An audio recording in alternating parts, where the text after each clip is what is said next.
జాతకాలను బట్టి జరుగుతాయి ఏదైనా గానీ. ఇప్పుడు 'అల్లు అర్జున్' జాతకరీత్యా ఆయనకు 6వ ఇంట్లో శని ఉన్నాడు కాబట్టి అది జరుగుతది. ఎవ్వరు అతిథులు కాదు. నేను చెప్పదలుచుకున్న పాయింట్ ఏందంటే, కలియుగంలో డబ్బు ఎక్కడ ఉంటదో రిస్క్ అక్కడ ఉంటది. There is no development in comfortable zone. ప్రతి దగ్గర సమస్యలుంటాయి. సమస్యలు ఉండకుండా ఎక్కడా ఉండదు. సో, ఆళ్ళు ఫేస్ చేయాలి అంతే. వచ్చినప్పుడు నేను ఎట్లా అయితే కష్టకాలంలో నేను ఫేస్ చేస్తానో, సమాజంలో అందరూ ఫేస్ చేస్తారో, ప్రతి ఒక్కళ్ళు ఫేస్ చేయాల్సిందే. అనుకోని ఒక సంఘటన కావాలని ఎవరు చెయ్యరు. సో, లక్షల మంది గ్యాదర్ అయినప్పుడు, వేల మంది గ్యాదర్ అయినప్పుడు కొన్ని ఇన్సిడెంట్స్ జరుగుతాయి. జరిగినప్పుడు అల్లు అర్జున్ జాతకం బాగుందని మీరే అల్లు ఇంతకు అర్జున్ ముందు చెప్పారు. జాతకం బాగుంది అని ఇప్పుడు కూడా చెప్తున్నా. మార్చి వరకు బాలేదు. మార్చి 29 నుండి బాగుంది. షష్టగ్రహ కూటమి అనేది చాలా మంది మీద మీరు చూపిస్తుంది. లాస్ట్ టైం చెప్పినప్పుడు అప్పుడే బాగుందని చెప్పారు. ఇప్పుడు కూడా చెప్తా ఉన్నా నేను. ఇప్పుడు కూడా అదే మాట మీద ఉన్నా. జాతకం బాగుండడానికి ఇలాంటి ఇన్సిడెంట్లకు సంబంధం లేదండి. ఇలాంటి ఇన్సిడెంట్ వేరు.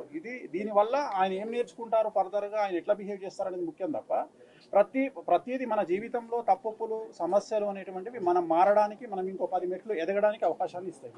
జాతకాలను బట్టి జరుగుతాయి ఏదైనా గానీ. ఇప్పుడు 'అల్లు అర్జున్' జాతకరీత్యా ఆయనకు 6వ ఇంట్లో శని ఉన్నాడు కాబట్టి అది జరుగుతది. ఎవ్వరు అతిథులు కాదు. నేను చెప్పదలుచుకున్న పాయింట్ ఏందంటే, కలియుగంలో డబ్బు ఎక్కడ ఉంటదో రిస్క్ అక్కడ ఉంటది. There is no development in comfortable zone. ప్రతి దగ్గర సమస్యలుంటాయి. సమస్యలు ఉండకుండా ఎక్కడా ఉండదు.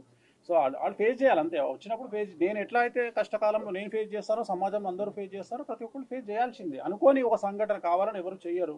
సో, లక్షల మంది గ్యాదర్ అయినప్పుడు, వేల మంది గ్యాదర్ అయినప్పుడు కొన్ని ఇన్సిడెంట్స్ జరుగుతాయి. జరిగినప్పుడు అల్లు అర్జున్ జాతకం బాగుందని మీరే అల్లు ఇంతకు అర్జున్ ముందు చెప్పారు. జాతకం బాగుంది అని ఇప్పుడు కూడా చెప్తున్నా. మార్చి వరకు బాలేదు. మార్చి 29 నుండి బాగుంది. షష్టగ్రహ కూటమి అనేది చాలా మంది మీద మీరు చూపిస్తుంది. లాస్ట్ టైం చెప్పినప్పుడు అప్పుడే బాగుందని చెప్పారు. ఇప్పుడు కూడా చెప్తా ఉన్నా నేను. ఇప్పుడు కూడా అదే మాట మీద ఉన్నా.